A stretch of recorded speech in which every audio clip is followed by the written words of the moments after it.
By this point, you're familiar with the concept of a derivative function.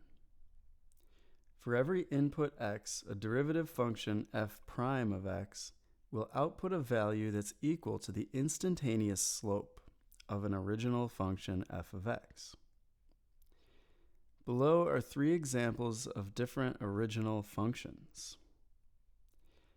Find the derivative function for each, and then plot that derivative function below its corresponding original function.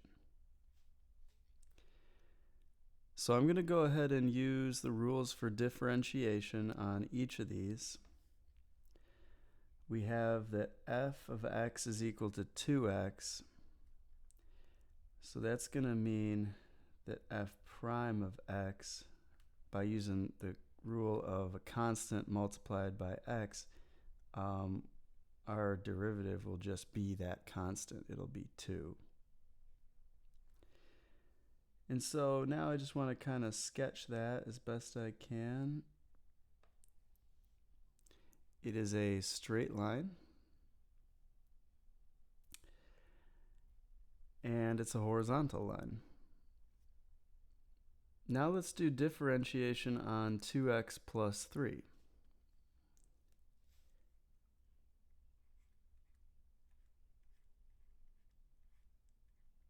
We want to take the derivative of the 2x part, which is just 2. And then the derivative of the constant 3 is just 0, so we'll leave that off. And once again, we have just a constant function, which is a horizontal line. For our last one, looks like it's going to be the same kind of thing.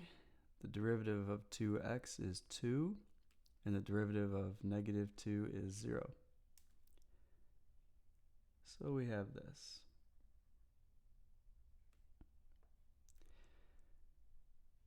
So for the function 2x, the derivative was 2. For the function 2x plus 3, the derivative was 2. And for the function 2x minus 2, the derivative was again 2. So what do you notice about these derivatives? Well, all the functions have the same derivative.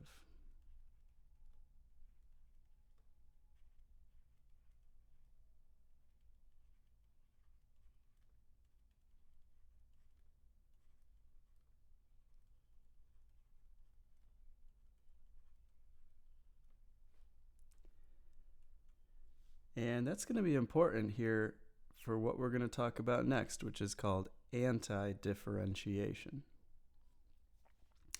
Since the derivative of a constant is 0, these functions all have the same derivative. It didn't matter that they differed by a constant when it comes to finding a function representing their slopes. They all have the same slope. And so what this shows is that a family of functions that only differ from each other by a constant can all share the same derivative.